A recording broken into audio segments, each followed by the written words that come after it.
Bonjour à tous, aujourd'hui nous allons essayer de comprendre l'utilitarisme anglo-saxon et l'impact de cette philosophie sur le monde du travail. La philosophie utilitariste explique qu'il n'y a pas d'action désintéressée, que toute personne agit selon un intérêt personnel et dont le but de la vie est la quête du bonheur. Même les actions dites altruistes sont en fait des égoïstes masqués derrière une morale.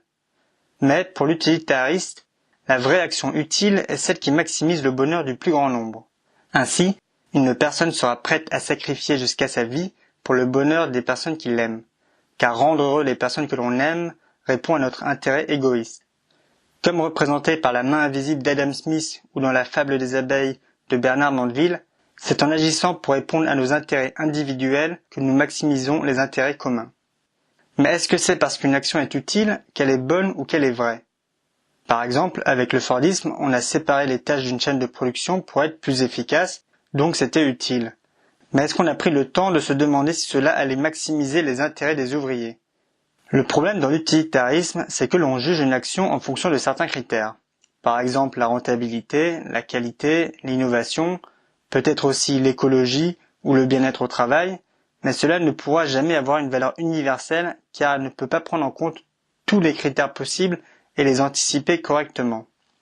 Dans l'aphorisme 39 de Par-delà bien et mal, Nietzsche écrit « Une philosophie n'est pas vraie car elle rend vertueuse ou heureuse. » Cela ne veut pas dire que le bonheur ne nous apporte pas satisfaction, mais cela veut dire que ce n'est pas une preuve de vérité.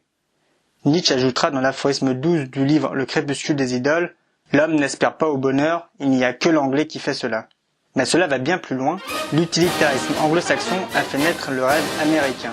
Si tu veux, tu peux. Yes we can. Le rêve américain se fonde sur la quête de la liberté. Toutes les minorités ont dû successivement se battre pour acquérir leur liberté. Si tu veux quelque chose, n'attends pas que les autres te l'apportent tout chaud sur un plateau, il faut se battre pour l'avoir.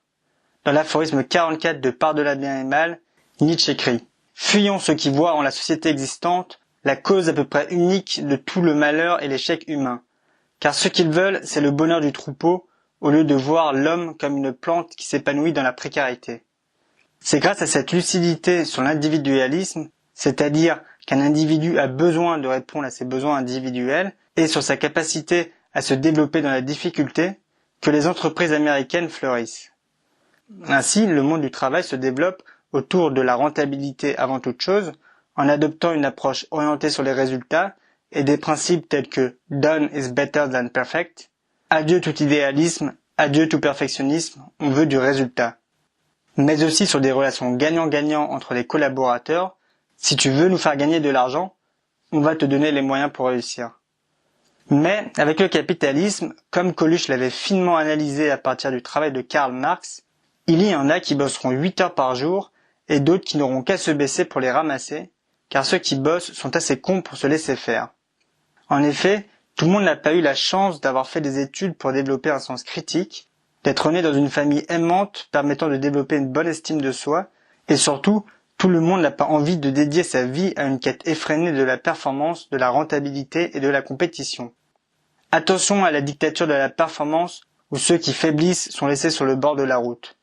Car oui, les félicitations sont là tant que les résultats sont là. Mais le vent tourne vite et la rentabilité n'a pas de compassion. L'utilitarisme anglo-saxon a le mérite d'être efficace pour répondre aux questions pratiques, mais ne doit pas limiter notre vie à une course effrénée à la performance. J'espère que cette vidéo vous a plu, et si c'est le cas, n'hésitez pas à vous abonner à la chaîne pour ne pas rater les prochaines vidéos. N'hésitez pas aussi à liker la vidéo et à la partager. Si vous en voulez plus, vous pouvez aussi vous abonner à la page Facebook ou au compte Twitter. J'y partage du contenu plus ou moins sérieux sur la philosophie. Merci à vous, à très bientôt.